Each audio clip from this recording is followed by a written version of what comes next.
Welcome to the castle, everybody. This is Nightsaber Z42, and this is Character Vault, where we go through the entire process of creating a character from start to finish using various RPG systems. And today, we are going to be taking a look at Dark Souls, the role-playing game by Steamforged Games, I believe. That is correct, by Steamforged Games. And this is a 5th edition compatible game, so if you've ever created a character using Dungeons & Dragons 5th edition, then all of the processes are very similar. It's just with the new coat of paint. There are some intricate systems that are a little bit different when you actually get to playing the game, but in terms of character creation, it's rather kind of the same, just a couple things that are different. And actually probably a little bit more streamlined as well. So let's head on over to Chapter 1, Character Generation, and let's take a look at the entire process. There's only 4 steps, or at least according to Steamforged Games, to creating a character. First, you're going to decide on a concept for your character. Okay, easy enough.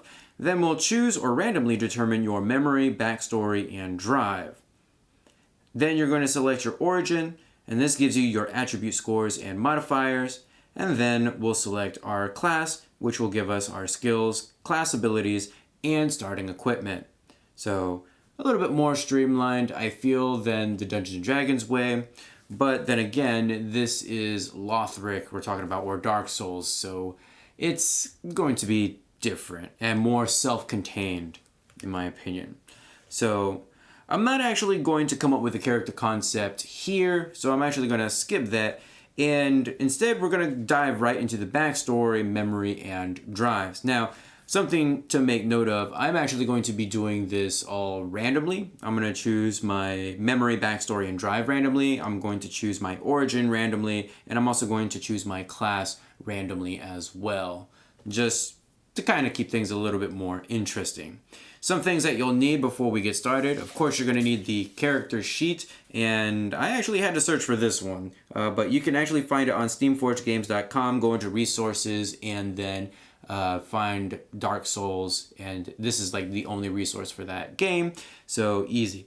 Funnily enough, this is only 1 page, which I find very interesting considering that Dungeons & Dragons is like, 3 or 4 pages, but everything is contained on 1 page here. And again, Dark Souls is kind of more self-contained in those regards, so pretty neat and interesting. If you plan on doing things randomly, you're going to need some dice. D20s are the way to go, although I will need a D4 for certain tables, or a certain table that I'm going to be rolling on, so we'll set those aside. And of course, your writing implement of choice, preferably a pencil, until you get finished, and then you can use a pen.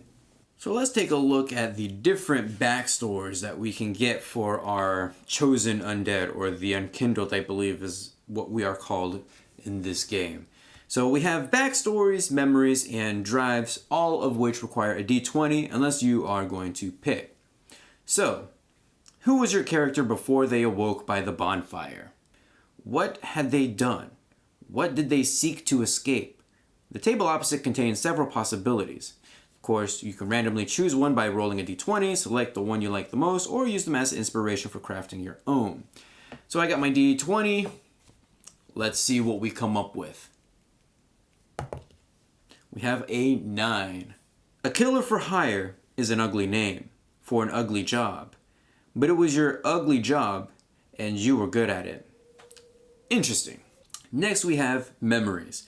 How much do you remember of your past life? What remains in your mind, not stripped from you as the possibility of true death was stripped from you? The following table contains possible last memories your unkindled might possess, lodged ineradicably in their minds. The unkindled tend to remember little of their lives before, though it is seldom entirely stripped from their recollection. Some remember everything, every last moment of their lives before. As with determining your backstory, you can randomly determine your last memory, choose one which fits your concept, or use those opposite to inspire your own creation. I'll take my d20 and roll, and let's see what we come up with. 18.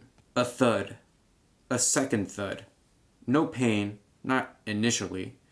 And then you glance down to see arrows protruding from your chest. And finally, we have drives. You're dead, but not quite. You're alive, but not truly. The unkindled are an anomaly. Some believe them to be the only means of saving Lothric and the world from the ever-encroaching darkness. Others insist you are an abomination, the cause of the suffering, slowly drowning the world. Amid this onslaught of theology, of praise and hatred, you pick up your sword or your talisman. But why? What drives you on? Why, when you are sure to suffer so much pain and rejection, do you gather your memories each time you awaken beside the bonfire and try, once more, to bring light into the darkness?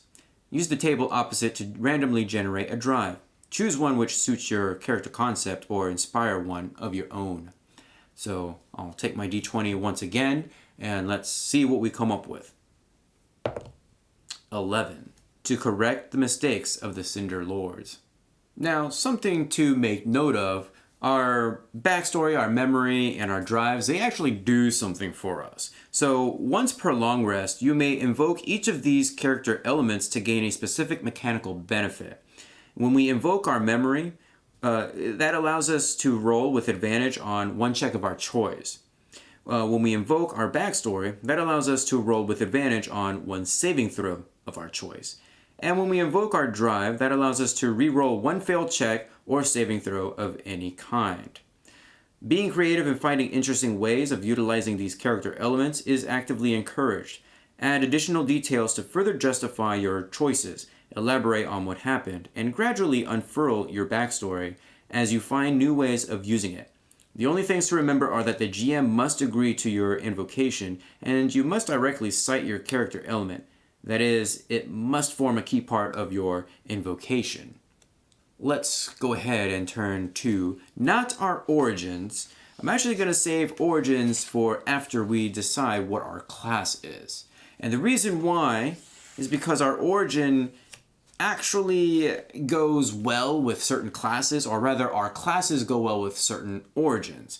And since I'm rolling randomly on my class, I want to actually pick an origin that best fits that class. So I'm going to go ahead and skip this for now, and we're going to go to our class. Now, for our class, there's actually 10 different classes to choose from, and if you're familiar with Dark Souls, these fit fairly well with the game. I mean, they're all in Dark Souls, the video game, but they have a certain flavor that kind of lends itself well to the tabletop RPG format.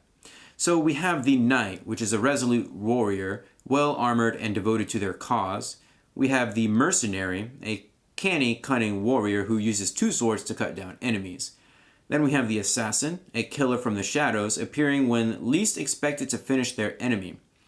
Then we have a Warrior, a brutal, indomitable northern fighter, driven to berserk fury. The Thief, a master of the bow, and a purloiner of objects that don't belong to them. The Herald, a stout warrior determined to protect themselves and their friends and a wielder of miracles. The Cleric, a faithful follower of the gods and a channel for their divine power on earth. Sorcerer, a learned scholar whose power is derived from years of studying magical tomes. The Pyromancer, a wielder of magical fire, and not too shabby with an axe either. And then the Deprived, an unfortunate soul or an idiot, no one is entirely sure which.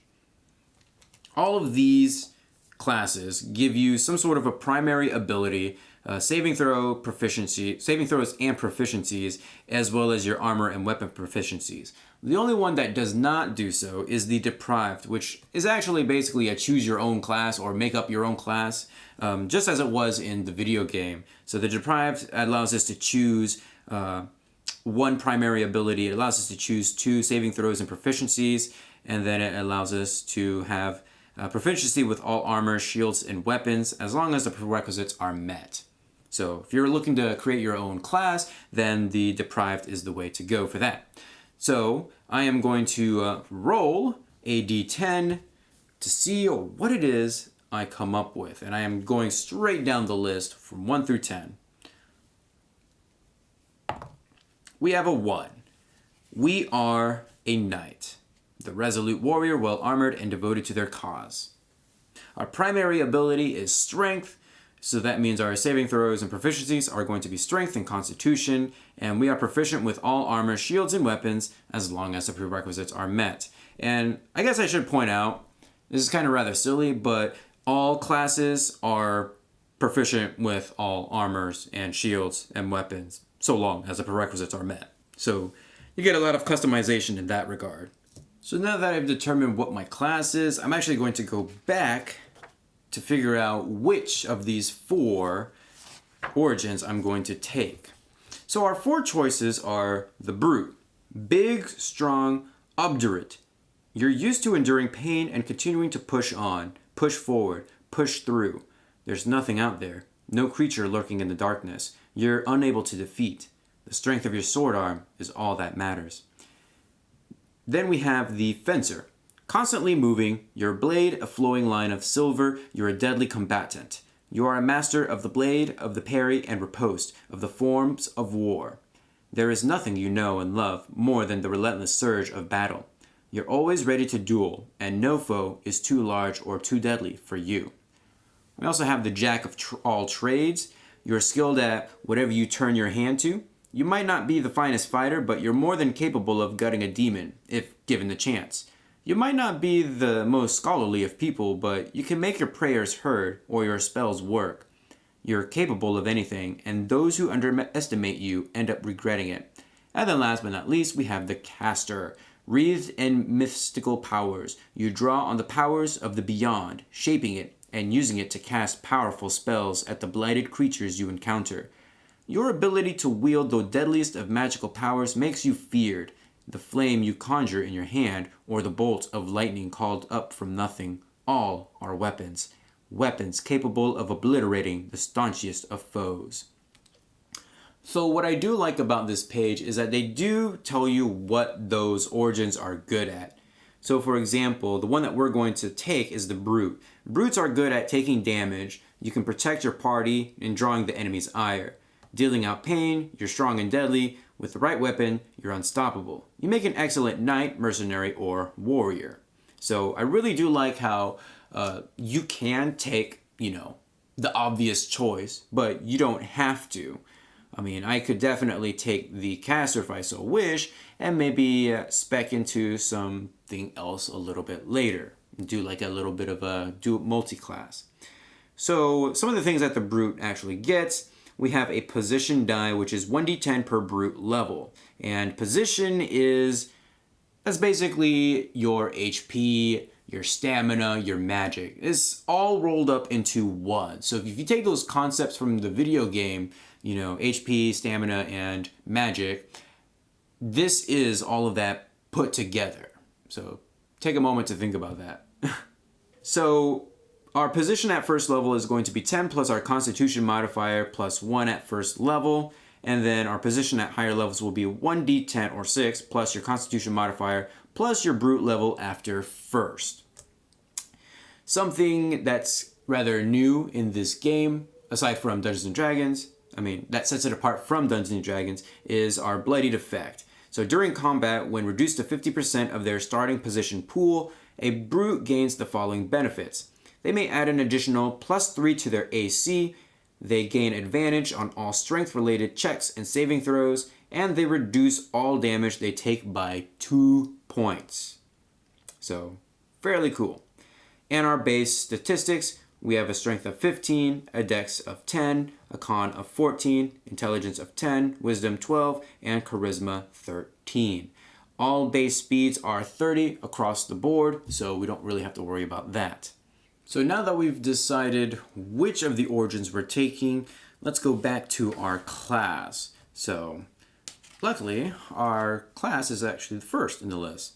So just like in Dungeons & Dragons, we get a nice table that takes us from level 1 all the way to 20, when it'll give us our proficiency bonuses and our class features. The proficiency bonuses are the exact same as in Dungeons & Dragons, and a lot of the class features are similar to those found in Dungeons & Dragons. Something to make note of, each of the classes are a few pages long. just to kind of give you an explanation of the different features that you're getting. So for example, at first level, we're getting a fighting style and second wind. And so as we turn the page, we get a nice blurb about our fighting style, which we'll get to make a choice, and what second wind does. And I actually like this format. It's very, like, let me make this very clear. The layout of this book is very nice. The presentation is on point, and I really do like it, especially as we get into like some of the casting classes later on, like the cleric and the sorcerer, pyromancer. It's all very well done, and I do like that. I like that it's very organized. So going back to the knight, our proficiency bonus is +2. Our fighting style we will choose, and then we also get the second wind class feature. Now, our proficiencies, we are proficient with all armors and shields as long as prerequisites are met, all weapons as long as prerequisites are met. Our saving throws are strength and constitution, and then we have some skills. We can choose 2 skills from acrobatics, animal handling, athletics, history, insight, intimidation, perception, and survival. I think I'm going to definitely take athletics as one of those, and possibly, let's go with perception. We'll keep it safe. So we're good at seeing things, and we're also very athletic. And then we also have some starting equipment. Our starting equipment is an Estus flask, a long sword, a knight shield, and the knight armor. And I definitely appreciate the fact that they have given page numbers for each of those. So let's take a quick look at those. First, we have the Estus flask. Containing a preserved spark of the living flame, the Estus flask imbues those that drink from it with the renewed health and resolve. All character classes begin with an Estus flask as part of their starting equipment. Containing 3 draughts, at 5th level, this increases to 4 draughts. At 10th level, it increases to 5 draughts, and at 17th level to 6 draughts. A draught can be consumed as a bonus action. Each draught from the Estus flask restores position equal to half your base position, rounded down. For example, if you were playing a knight with 13 base position, like we are, when you drank from your Estus flask, you'd restore 6 position. We have the longsword, which is a straight sword with strength of 11, damage 1d8, and with the properties of versatile. That means we can two-hand it to increase the damage to 1d10. It has a special. Spend 1 position to deal +2 damage on a successful attack. Now, it is worth mentioning that every piece of equipment in this game, if I remember correctly, has some sort of a special. You spend position to do something. And that's kind of where position really comes into effect. Position, remember, is like your HP, your stamina, your magic, whatever other things that have come out with Dark Souls 1 and Dark Souls 3. This is your be-all, end-all resource for the game. And so you're spending position to do extra things. In our case, for the longsword, it's increased damage, which is really interesting. Then we have the Knight Shield. The shield borne by knights as they venture into battle. Standard shield with a strength of 12 and AC +2, and its special effect is when using the Knight Shield, once per short rest, you may spend 2 position to increase your AC by +4 for 1 round. Quite powerful. And last but not least, we are donning Knight Armor. Hefty, solid plate armor, capable of withstanding considerable damage but requiring great strength to wear. So its AC is going to be 15 with a strength of 12, and its special is, whenever wearing knight armor, you suffer -1 to your dexterity. So not all specials are beneficial. So with our equipment out of the way, we actually need to decide what our fighting style is going to be. So let's flip over to the next page. You are a specialist in a particular fighting style. Your abilities, well practiced and capable of inflicting death on even the most dangerous of foes. Choose one of the following options. If selecting a second fighting style, you may not choose one that you already have. So we have archery, defense, great weapon fighting, protection, and withdrawal. For archery, we gain +1 bonus to attack rolls made with ranged weapons, and a +2 bonus to all attack rolls made with a great bow. Not something that I envision for my character. For defense, we get, when we wear armor, we get +1 AC. For great weapon fighting, whenever we roll a 1 or 2 on a damage die for an attack you make with a melee weapon you are wielding with 2 hands, you can re-roll the die and must use the new roll, even if it is a 1 or a 2. The weapon must have the two-handed or versatile property. We could use that, but again, not quite what I'm envisioning for my character. Then there's protection. When a creature you can see attacks a target other than you that is within 5 feet of you, you can use your reaction to impose disadvantage on the attack roll. You must be wielding a shield. We'll keep that in mind. And then there's withdrawal. You are an expert of tactical retreat, leading your enemy into more dangerous terrain for you to strike from. You are immune to all first attacks of opportunity. Interesting. We're going to go with protection. Especially since we already have a shield, I think that kind of makes sense.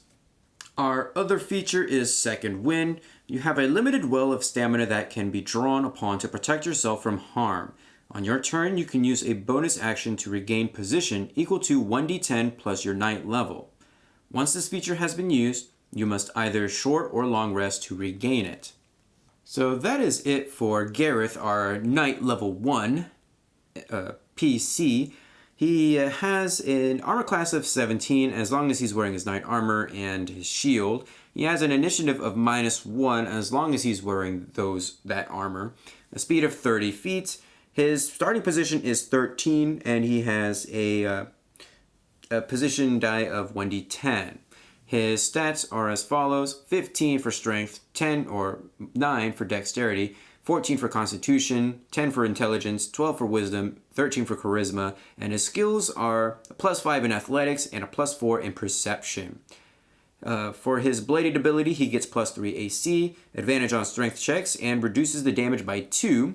And for his features and traits, he has fighting style protection. So whenever a creature within 5 feet targets a different target other than him, we can use our reaction to give them disadvantage. And he also has Second Wind, which allows him to regain position equal to 1d10 plus his knight level. We have to use a short or long rest after we use that.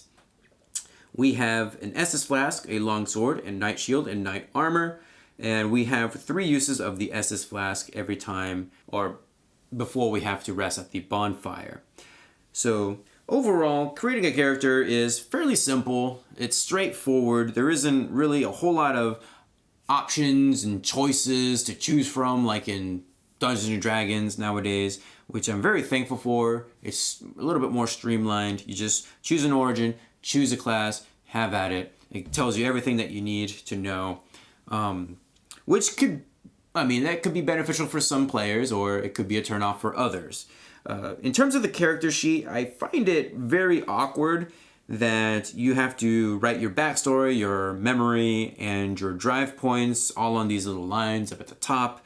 Like, I abbreviated, like killer for hire for backstory, arrows protruded from chest for memory, and correct mistakes from Cinder Lords for drive points.